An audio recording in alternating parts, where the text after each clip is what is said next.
Welcome दोस्तों, Nifty fifty के analysis में आपका बहुत बहुत स्वागत है। अपन डिस्कस करने वाले हैं निफ्टी फिफ्टी के ट्रेड्स और कल मार्केट कैसा हो सकता है निफ्टी फिफ्टी के अंदर, उसके अपन डिस्कशन करेंगे। ठीक है, तो शुरू करते हैं आज की वीडियो को। तो जैसा कि आप देख सकते हो कि मार्केट में आज हुआ क्या था। मार्केट में सेकंड हाफ जो है वो पूरा का पूरा साइडवेज हुआ था। क्यों ऐसा होने का कारण एक और हो सकता है, वो ये था कि आज मंथली एक्सपायरी थी। मिड कैप की भी थी, बैंक निफ्टी की भी थी, फिन निफ्टी की भी थी और निफ्टी की तो आपको थी ही थी। ठीक है, तो ऐसे 4-5 एक्सपायरी एक ही दिन आती है, मतलब मंथली एक्सपायरी आती है, जैसे कि आप सभी को पता ही है। तो उस टाइम पे होता क्या है, उस टाइम पे मार्केट ऑप्शन सेलर्स का दिन बना देता है। ठीक है, और वही मार्केट में आज आपको देखने को मिला। मार्केट में आपको ये एक्सपायरी देखने को मिली। ठीक है, अब यहाँ पे हुआ क्या, आज के दिन की शुरुआत होती कहाँ से वो अपन डिस्कस कर लेते हैं। ठीक है, ये देखो मार्केट खुलता है गैप डाउन। ठीक है, मैंने आपको कल 2-3 चीज़ें बताई थी कि अपन 15 मिनट के क्या है इस ऑर्डर ब्लॉक के नीचे आ चुके हैं। ठीक है, और वहाँ से कंफर्मेशन चाहिए अपन को। ठीक है,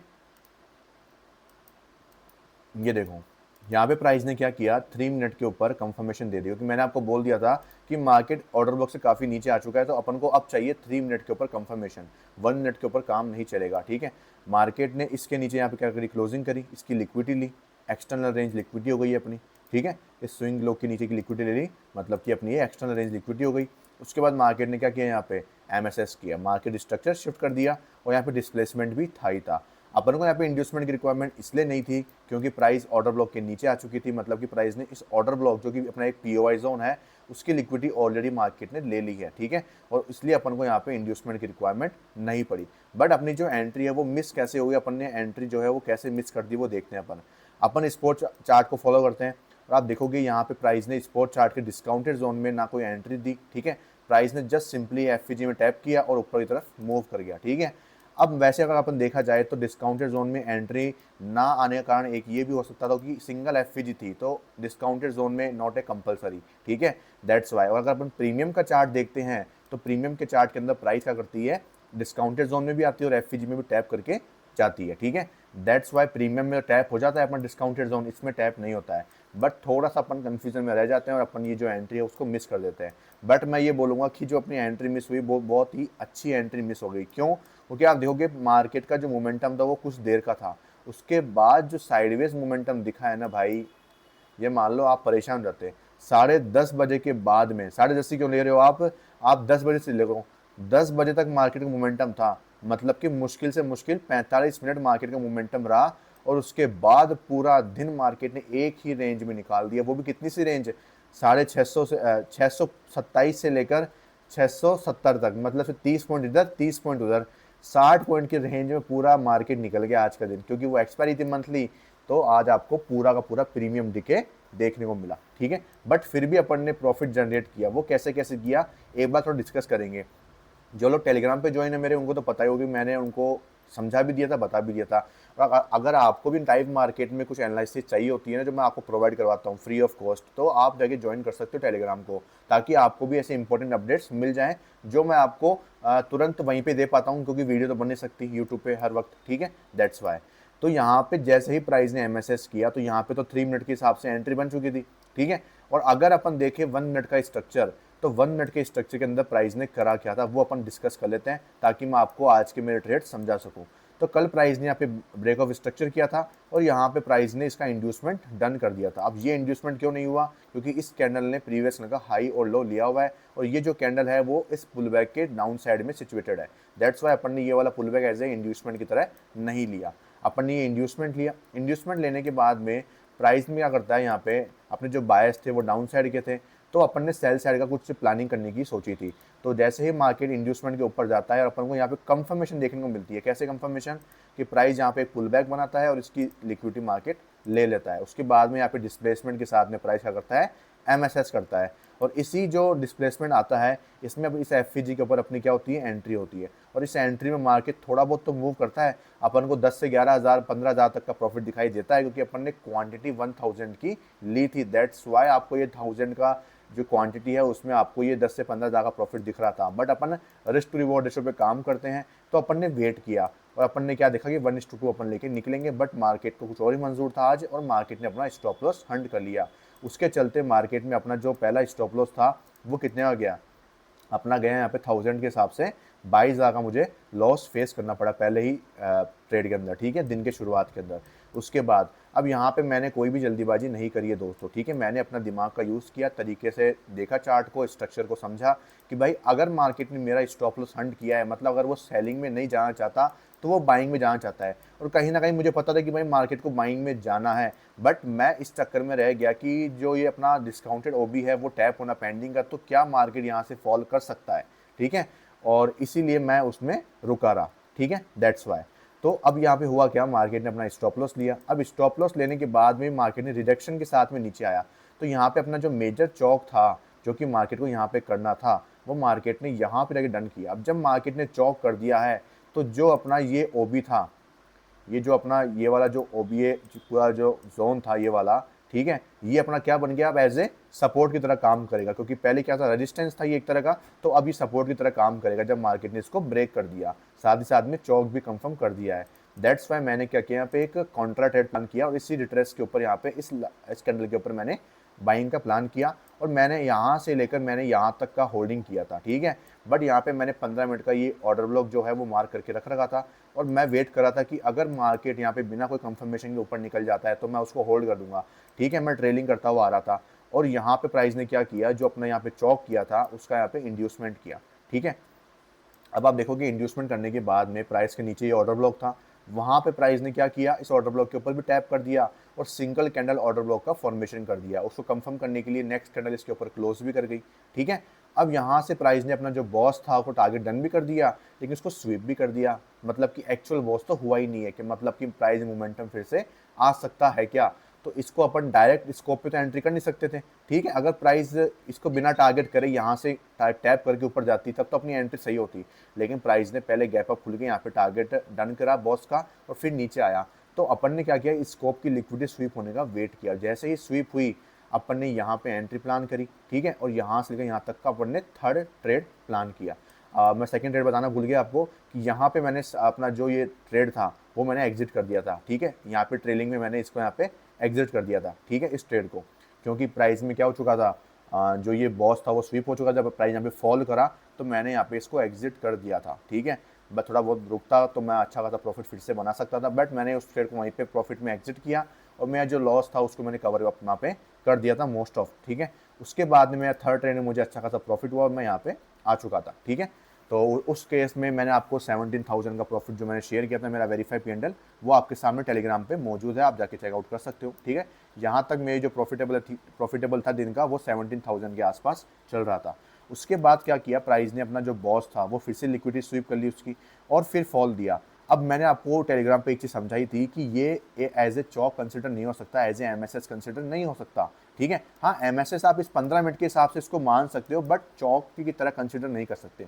उसका रीज़न क्या है, उसका रीज़न ये है कि ये लो कंफर्म नहीं है, कंफर्म लो चाहिए। मैंने आपको हमेशा बताया है कि जब भी आप MSS या चौक देखते हो तो आपको एक कंफर्म लो चाहिए, एक स्ट्रॉन्ग लो चाहिए। वो स्ट्रॉन्ग लो कब बनता है, जब किसी पुल बैक के ऊपर क्लोजिंग मिलती है, तब जाके वो जो लो है वो कंफर्म लो होता है, ठीक है। और इसी कारण क्या हुआ, मार्केट थोड़ा बहुत नीचे गया, ट्रैपिंग करी और उसके बाद में ऊपर की तरफ निकल गया, ठीक है। बट अपन ने यहाँ पे प्रॉफिट कैसे बनाया इसको समझते हैं अब, ठीक है। तो यहाँ पे मेरा 17,000 का जो मेरा प्रॉफिट चल रहा था वो यहाँ पे डन हुआ, ठीक है।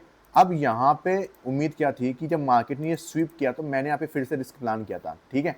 और इसी रिस्क के चक्कर में मेरे को यहाँ पे स्टॉप लॉस का शिकार होना पड़ा, और थोड़ा सा क्या है, मेरा स्टॉप लॉस थोड़ा ज़्यादा चल गया क्योंकि मोमेंटम एक साथ आया ना, तो मुझे थोड़ा एक्स्ट्रा अमाउंट देना पड़ा। तो मैं 17,000 से वापस आ चुका था 5,000 के ऊपर, ठीक है। मतलब मुझे ये जो लॉस था वो काफ़ी अच्छा खासा झेलना पड़ा मुझे यहाँ पे, ठीक है, दैट्स वाई। अब उसके बाद में यहाँ पे हुआ क्या, यहाँ पे हुआ ये कि मार्केट नीचे आया, नीचे आने के बाद मार्केट ने पुल बैक लिया, ठीक है। अब इस पुल बैक लेने के बाद में मैंने यहाँ पे ये पीछे एक ऑर्डर ब्लॉक देखा। अब ये ऑर्डर ब्लॉक जो दिख रहा है ना, अब सबको क्या दिखेगा कि यहाँ पे चौक हुआ है, उसके नीचे यहाँ पे एक ऑर्डर ब्लॉक है, तो अपन क्या करेंगे, यहाँ से बाइंग का प्लान करेंगे, ठीक है। और बाइंग का प्लान करने के बाद में अपन इस यहाँ तक की लिक्विडिटी का अपन टारगेट रख सकते हैं। तो जो लोग यहाँ पे बाय कर रहे थे, ठीक है, जो लोग यहाँ पे बाय कर रहे थे उनको यहाँ पे ट्रैपिंग का जो सामना है वो फेस करना पड़ा। और जैसे ही मार्केट ने एक बड़ी कैंडल, रेड कैंडल शो करी यहाँ पे, ठीक है, तब यहाँ पे समझ में आ चुका था कि ये जो अपना FVG है, ये जो अपना FVG है, ये एक तरह का अपना क्या होता है, चौक भी होता है, ठीक है। जब इस एफवीजी की जब प्राइस क्या कर देती है, एक सिंगल कैंडल में ऐसे ब्रेक कर जाती है मोमेंटम के साथ में, और आपके पास में एक लॉजिक होता है। क्या लॉजिक था मेरे पास में? एक लॉजिक ये था कि भाई जैसे मैंने यहाँ पे बाय का प्लान किया, तो काफ़ी लोगों ने आगे बाय का प्लान किया होगा, सबके स्टॉप लॉस तो यहाँ पे हंट हुए, ठीक है। अब ये जो यहाँ पे सपोर्ट का काम कर रहा था, तो एक तरह का ये अब क्या हो गया, यहाँ पे रजिस्ट का काम भी करेगा, ठीक है। जो एक तरह का सपोर्ट का काम हो रहा था, वो एक तरह का क्या होगा, रजिस्टेंस की तरह भी काम करेगा। और ये जो आपको ऑर्डर ब्लॉक दिख रहा है, ये ऑर्डर ब्लॉक क्या कर रहा है, इस एफ3 से क्या कर रहा है, ओवरलैप भी कर रहा है, ठीक है। तो दैट्स वाई यहाँ पे क्या हुआ, ये एक तरह का ब्रेकर ब्लॉक बन गया।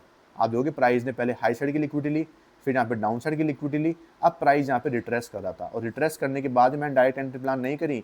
जब प्राइस ने इससे मेरा जो एफवीजी था, जहाँ पे बाइंग होनी चाहिए थी, इसको रेस्पेक्ट करना चाहिए था, प्राइस ने एक बड़ी कैंडल के साथ में इसको ब्रेक करा, ठीक है। यहाँ पे ये शो होता है कि हाँ, अब जो एंट्री है वो अपनी सक्सेसफुल हो सकती है। और जैसे ही प्राइस ने रिट्रेस किए हैं, यहाँ पे मेरी एंट्री ट्रिगर होती है, इसके ऊपर का मेरा स्टॉप लॉस होता है, और मैंने जो ये ट्रेड है, इसमें मैंने जो मेरा प्रॉफिट है वो अच्छा खासा यहाँ पे अर्न किया था। ये मेरा जो प्रॉफिट आप देख रहे हो, इसमें मैंने जो मेरा ट्रेड है वो यहाँ पे निकाला, और आप देख सकते हो ये मेरा 9 से 10 पॉइंट का स्टॉप लॉस था, और मुझे यहाँ पे जो ट्रेड दिख रहा है ये 1:2 मेरा यहाँ पे डन हुआ था इजीली। ये बहुत ही ईजी मेरा 1:2 यहाँ पे डन हुआ था, ये आप देख सकते हो, ठीक है। यहाँ पे मैंने डन किया, ये मोमेंटम वन साइड आया मोमेंटम, ये आप दिख रहे हो ना, ये बहुत ही बढ़िया प्रीमियम में इतना अच्छा मूव आया कि आपको 20 पॉइंट दिख रहे हैं ना, ये मुझे पूरे के पूरे 20 पॉइंट उससे ज़्यादा ही मिले थे, क्योंकि प्रीमियम में बहुत अच्छा स्पाइक आया था। वैसे 1:2 से ज़्यादा मैंने निकाला, क्योंकि ये जो कैंडल दिख रही है लास्ट में, मैंने इसकी यहाँ पे कहीं पे बुकिंग करी थी प्रॉफिट की, ठीक है। दैट्स वाई आपको ये जो प्रॉफिट दिख रहा है मेरा, ये लास्ट वाला प्रॉफिट दिख रहा है आपको ये मेरा, ठीक है। ये मेरे पुट साइड के अंदर निकाला था, 1000 वही क्वांटिटी थी मेरी, 30 पे मैंने लिया था, इसको मैंने 50 के आसपास मैंने सेल किया, और इसमें मेरा जो प्रॉफिट था वो लॉस था मेरा जितना भी, वो सारा मैंने रिकवर कर लिया था, ठीक है। तो दैट्स वाई जो मेरे ट्रेड थे वो यहाँ पे जाके डन होते हैं आज के दिन पे, ठीक है। तो देखो, अगर आप लॉस भी देते हो, प्रॉफिट भी देते हो, लेकिन आपको पता होना चाहिए कि आप कहाँ पे क्या ट्रेड कर रहे हो, क्या लॉजिक है आपके उसके पीछे, ठीक है। आपको हर एक चीज़ मार्केट देगा बना के, लेकिन आपको उसको समझना पड़ेगा। समझने की फेरबदल हो जाती है, ऐसे मार्केट में थोड़ा सा पेशेंस रखना पड़ता है। सॉरी, जब आपको लॉसेज होते हैं तो आपको बिल्कुल काम डाउन होना पड़ता है कि आप क्या करते हो, पहले दिन के सॉरी दिन की शुरुआत में आप पहले 22,000 का लॉस खा लेते हो, उसके बाद में आप प्रॉफिट रिकवर करके 17,000 प्लस आ जाते हो, फिर आपका फिर से वो लॉस जो कन्वर्ट, आपका प्रॉफिट जो कन्वर्ट होके 5,000 पे आ जाता है, ठीक है। फिर उस 5,000 को वापस 25,000 पे लेके जाना, नॉट ए स्मॉल थिंग, ठीक है। तो ये जो मेरा ट्रेड था वो मेरा गेम चेंजर ट्रेड रहा आज का। बाकी अगर मैं सुबह पहले बुक करता तो मैं यहाँ पे भी वो 10-12-15,000 रुपये निकाल के आ जाता, तो मुझे कहीं दिक्कत नहीं थी भाई, ठीक है, कहीं दिक्कत नहीं थी। एक मोमेंटम भी कैप्चर करना कोई बड़ी बात नहीं है, ठीक है। बट यहाँ पे ये स्कैल्पिंग बोलते हैं आप इसे, तो स्कैल्पिंग ही होती, और वो फोमो में एग्जिट होना, फोमो में निकलना, वो सही नहीं होता है चीज़, और मैं उसको प्रीफर भी नहीं करता हूँ, ठीक है। मुझे अगर कुछ वैलिड रीज़न दिखता है यहाँ पे ऊपर जाने का, तब जाके मैं समझता, हाँ मेरे पास रीज़न था, लेकिन मुझे ये उम्मीद नहीं थी कि मार्केट है ना यहाँ पे नहीं आएगा, ठीक है। बट अगर बाद में देखा जाए तो क्या है, मार्केट ने इस एफ को ऑलरेडी यूज़ कर लिया है, जो कि सिंगल एफ ही मौजूद थी। अगर डबल ट्रिपल एफ होती यहाँ पे, तो हाँ मैं उम्मीद कर सकता था कि मार्केट डिस्काउंटेड जोन में आता, लेकिन सिंगल एफ थी तो वो ऑलरेडी टैप हो चुकी थी, तो इसलिए मार्केट ने यहाँ से कोई रिएक्शन दिया नहीं। अगर ये टैप नहीं होती तो मैं आपको गारंटीड शॉर्ट बोल रहा हूँ कि ये जो मेरा ट्रेड था ना, वो आज मुझे 50,000 का प्रॉफिट देके जाता भाई, गजब का प्रॉफिट देता मुझे, ये बहुत ही शानदार, ठीक है। और आप देखोगे ना यहाँ से मुझे कितना जो मोमेंटम है वो कैप्चर करने को मिलता, यहाँ से मुझे मिलते हैं 60 पॉइंट दिख रहे हैं आपको। 60 में से अगर मैं कम से कम 30 से 40 पॉइंट भी निकाल लेता ना भाई, तो आप देख लो मेरी 1000 क्वांटिटी में वो 30-40,000 50,000 का प्रॉफिट आराम से हो जाता है इसके अंदर, आराम से, ठीक है।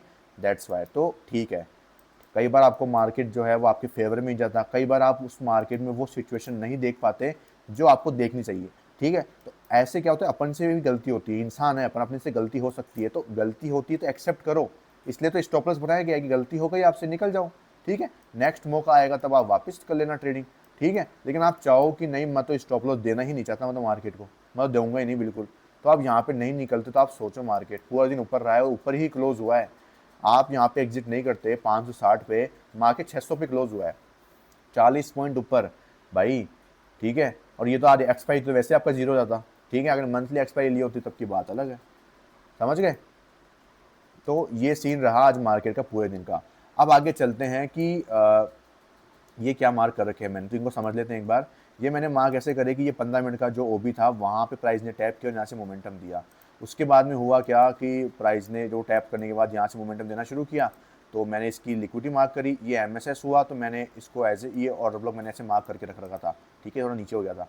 फिर ये ऑर्डर ब्लॉक पे टैप हो गया, प्राइस फिर से ऊपर गया, ठीक है। तो मैंने क्या कर दिया, इसको रिफाइन करने के लिए मैं 1 मिनट पे चला गया। अब 1 मिनट पे देखेंगे क्या हुआ यहाँ पे। अब उसके बाद में क्या हुआ यहाँ पे, आप देखोगे कि मैंने इसको रिफाइन करके ये जो थ्रेड था, ये जो ऑर्डर ब्लॉक था उसको मैंने इतना छोटा कर लिया था, ठीक है। तो ये ऑर्डर ब्लॉक था, मैं इस पे आने का वेट कर रहा था कि प्राइस यहाँ पे आए तो मैं एंट्री प्लान कर सकूँ, ठीक है। दैट्स वाई तो प्राइस यहाँ पे भी नहीं आई और यहाँ से ही ऊपर चली गई। उसके बाद में फिर से प्राइस में सेम चीज़ हुई कि यहाँ पे हुआ क्या, प्राइस ने इस 3 मिनट के इस ऑर्डर ब्लॉक को यहाँ पे यूज़ किया और यहाँ से ऊपर चला गया, ठीक है। तो मैंने क्या किया यहाँ पे, फिर से इसको मार्क करा यहाँ पे, ठीक है, और मैंने 1 मिनट पे जाके इसको रिफाइन कर लिया था यहाँ पे। ये मेरा रिफाइनमेंट कुछ छोटा था, ये थोड़ा बड़ा हो गया यहाँ पे, ठीक है। अगर मैं देखूँ तो ये कुछ यहाँ पे था कुछ ये, ठीक है, ऐसा कुछ था ये, ठीक है। तो यहाँ से प्राइस ने इसको मोमेंटम दिया और इसको ब्रेक कर दिया। मैं यहाँ पे ट्रेड ले रहा नहीं था, मैं जस्ट एनालिसिस कर रहा था क्योंकि मुझे पता था कि भाई मैंने अच्छा खासा प्रॉफिट निकाल लिया है तो मैं फालतू में नहीं घुसूंगा और मार्केट जो है वो इस रेंज में अटक चुका है, ठीक है। और मैंने भी आपको कल टेलीग्राम में बता ही दिया था कि मैं डिस्काउंटेड जोन में ही आने का वेट करूँगा। मतलब कि डिस्काउंटेड जोन के अंदर सिर्फ यही एक ऑर्डर ब्लॉक था जिसमें मुझे बाइंग के लिए प्लानिंग करने में आसानी होती और जहाँ पे मेरा risk to reward ratio favourable होता और मेरी एंट्री की जो एक्यूरेसी है वो बहुत ज़्यादा अच्छी हो जाती, क्योंकि एक्सपायरी का डे था और मैं अननेसेसरी उसके बाद में ट्रेड लेना पसंद नहीं करा, ठीक है। और यहाँ पे जो ये ऑर्डर ब्लॉक मैंने मार्क करा था 15 मिनट का, ये वाला और इसके ऊपर वाला, तो देखो मैंने आपको बताया हुआ है कि 15 मिनट के ऑर्डर ब्लॉक्स को आपको मार्क करके रखना चाहिए, क्योंकि आपको पता होना चाहिए कि सेलिंग कहाँ से आने वाली है। जब आप 1 मिनट पे ट्रेड कर रहे होते हो तो क्या होता है, आपको पता होना चाहिए कि भाई सेलिंग कहाँ से आएगी, बाइंग कहाँ से आएगी, ठीक है। अब देखो मेन चीज़ क्या है, मेन चीज़ है कि प्राइस ने हायर टाइम फ्रेम के ऑर्डर ब्लॉक को टैप किया तो पहला पुल बैक ऐसे MSS अपन कंसिडर कर लेते हैं फॉर द सेलिंग साइड, ठीक है। लेकिन आपको ये पता होना चाहिए कि अपन अल्टीमेट जो अपना स्ट्रक्चर बन रहा है 15 मिनट का वो क्या है, वो बुलिश है। अपन 15 मिनट के मेजर स्ट्रक्चर में बुलिश है। यहाँ पे ऑर्डर ब्लॉक्स तो आपको दिख रहे हैं, वो आपको शॉर्ट टर्म सेलिंग देंगे, लेकिन अपन 15 मिनट के मेजर स्ट्रक्चर में बुलिश हैं। तो आपको वहाँ पे क्या ध्यान रखना है, वहाँ पे आपको ये ध्यान रखना है कि आपको MSS तो मार्क करना है लेकिन आपको उसको ज़्यादा लंबा होल्ड नहीं करना है, ठीक है। आपने यहाँ पे इसको MSS मार्क किया, यहाँ पे आपने सेलिंग करी, लेकिन अब आप बुकिंग कहाँ पे करोगे, आप इसमें जो FVG होती है वहीं पे बुकिंग करोगे। मैंने आपको कितनी बार समझाया है कि जब आप ट्रेंड के अगेंस्ट में काम कर रहे होते हो तो आपको प्रॉफिट बुकिंग हमेशा FVG में करनी चाहिए। और यही आप देख पा रहे हो कि प्राइस सिर्फ FVG में टैप करता है और यहाँ से अपसाइड का मोमेंटम लगा देता है, ठीक है। यहाँ से अपसाइड का मोमेंटम लगा देता है, उसके बाद में प्राइस तो यहाँ पे आता है तो है वापस FVG के, आप देख सकते हो यहाँ पे वापस आता है, यहीं से ऊपर चला जाता है। तो ऐसा क्यों हो रहा है भाई, ऐसा इसीलिए हो रहा है कि प्राइस का जो अल्टीमेट गोल है ना, अब जो स्ट्रक्चर है वो बुलिश है, लेकिन जो 15 मिनट के ये ऑर्डर ब्लॉक्स है ना, आपको ये शॉर्ट टर्म सेलिंग देंगे। कंफर्मेशन मिलती है तो शॉर्ट टर्म सेलिंग देंगे, कंफर्मेशन नहीं मिलती तो ये सेलिंग भी आपको देखने को नहीं मिलती आज के दिन पे, ठीक है। लेकिन मार्केट ने लिक्विडिटी बनाई, क्या बोलते हैं यहाँ पे, क्लोजिंग करी, नीचे डिस्प्लेसमेंट आया, तब जाके आपको ये सेलिंग देखने को मिल रही है। समझ गए मेरी बात। तो यहाँ पे अपन को सेलिंग क्यों देखने को मिली, अपन को प्रॉफिट बुकिंग कहाँ पे करनी चाहिए, सबसे इंपॉर्टेंट चीज़ इसमें यही होती है। और इसमें ही नहीं, मैं आपको हर केस में यही बोलता हूँ कि आपको प्रॉफिट बुकिंग बॉस की बजाय हमेशा जो भी FVG होता है नीचे, वैलिड FVG होना चाहिए। वो ऐसे नहीं इसकी तरह ये FVG नहीं है वैलिड, ये FVG नहीं होगी। ये कैंडल क्या है, फर्स्ट कैंडल है, सेकंड ये है, थर्ड ये है, यहाँ पे ये वाली फर्स्ट कैंडल नहीं है, समझ रहे हो, क्योंकि सेलिंग ज़्यादा इसके अंदर आई है ना कि इसके अंदर। सबसे ज़्यादा सेलिंग जिसमें आएगी उसको अपन फर्स्ट कैंडल कंसिडर करते हैं और उसके बाद में सेकंड थर्ड कैंडल मानते हैं, ठीक है। तो यहाँ पे क्लियर FVG थी नहीं, दैट्स वाई अपन ने यहाँ तक का टारगेट रखा था, कल के दिन पे अपन ने जो ट्रेड कैप्चर किया था, ठीक है। और आज अपने पास में क्लियर FVG थी, क्लियर इंटेंट था। इंटेंट क्या था कि भाई साहब अपना स्ट्रक्चर बुलिश में कन्वर्ट हो चुका है, दैट्स वाई अपन जो प्रॉफिट बुकिंग करेंगे FVG पे करेंगे, ठीक है। आया समझ में। और एक कारण क्या था सेलिंग आने का, वो ये भी था कि 15 मिनट का ऑर्डर ब्लॉक था ही, अपने डेली की जो बायस थे वो भी डाउन साइड के थे, तो एक सेलिंग दिन में जो आनी थी वो तो आनी ही थी, ठीक है। एक मार्केट को सेलिंग देनी ही थी, वो मार्केट ने यहाँ से चूज़ करके सेल करा, ठीक है, दैट्स वाई।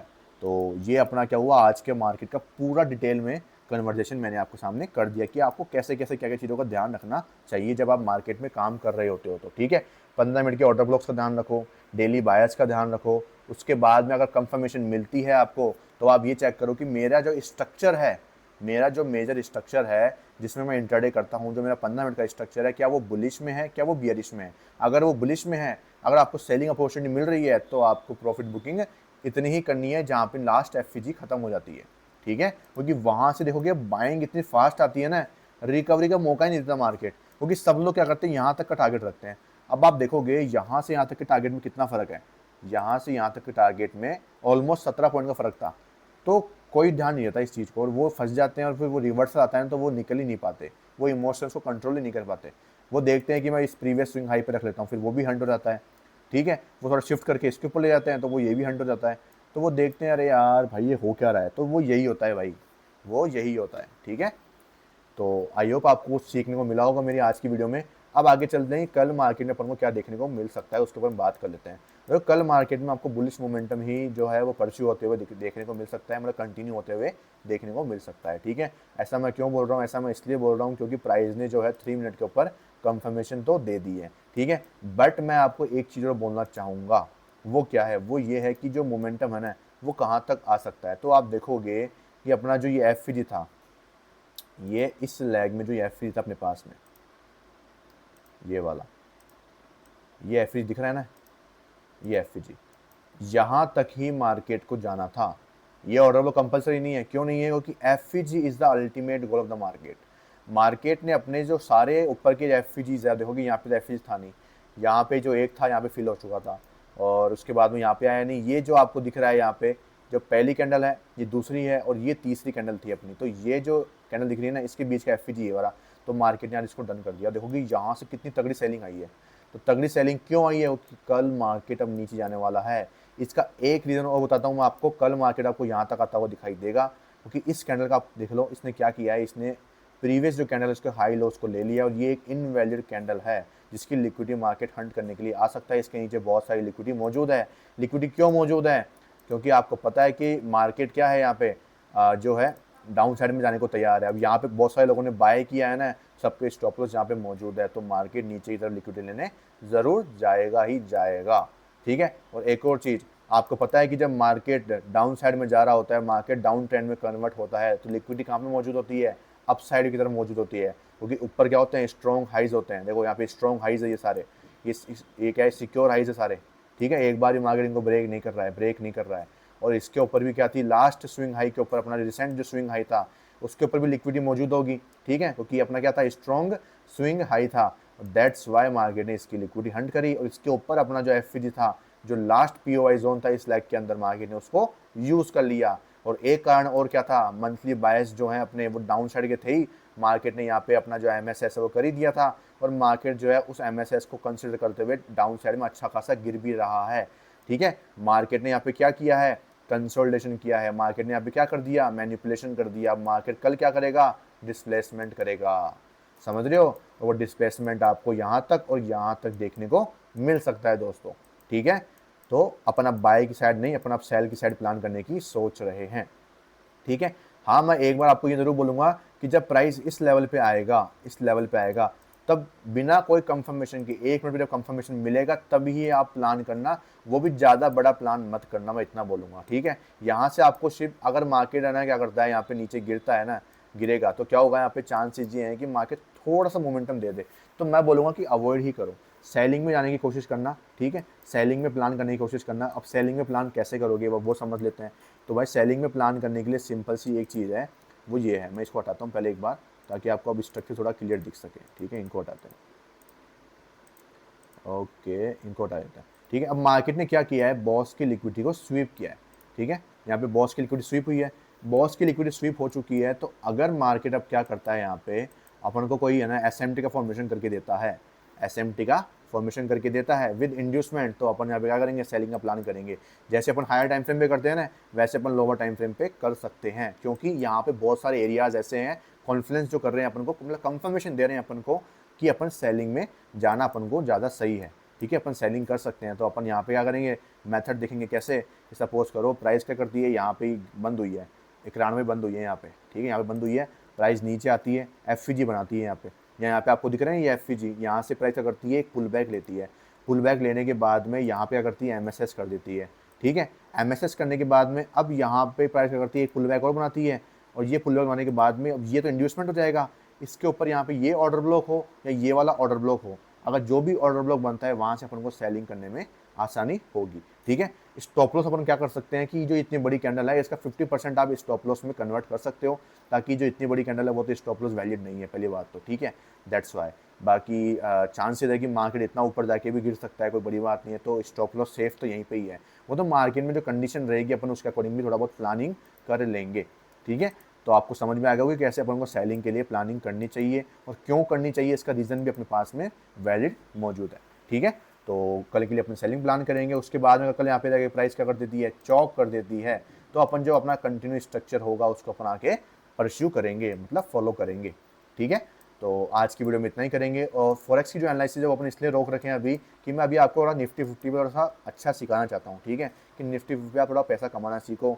आप थोड़ा सीखोगे ना एक बात, तो ताकि आपको थोड़ी सी हेल्प होगी। और जो फॉरेक्स है उसमें जो स्ट्रक्चर मार्किंग है उसको आपको सिंपली फॉलो करते रहना है, करते रहना है, करते रहना है। ठीक है, अपन जल्दी ही शुरू करेंगे फॉरेक्स को भी, तो टेंशन लेने की बात नहीं है। ठीक है, तो मिलते हैं कल की वीडियो में, तब तक के लिए thank you so much video को एंड तक देखने के लिए। और मेरा वेरीफाई पेंडल आपको मिलेगा टेलीग्राम ग्रुप के ऊपर। और अगर आपको सीखना है मुझसे, मैंने आपको मेरा जो लाइव कोर्स है वो भी मैंने लॉन्च कर दिया है, तो आप मुझे पर्सनली क्या कर सकते हो, डीएम कर सकते हो। ठीक है, इस नंबर पर आप मुझे कॉन्टैक्ट कर सकते हो, इसके ऊपर आप मुझे कांटेक्ट कर सकते हो, या फिर आप मेरी टेलीग्राम आईडी जो है वो पर्सनल आईडी पे मुझे मैसेज कर सकते हो।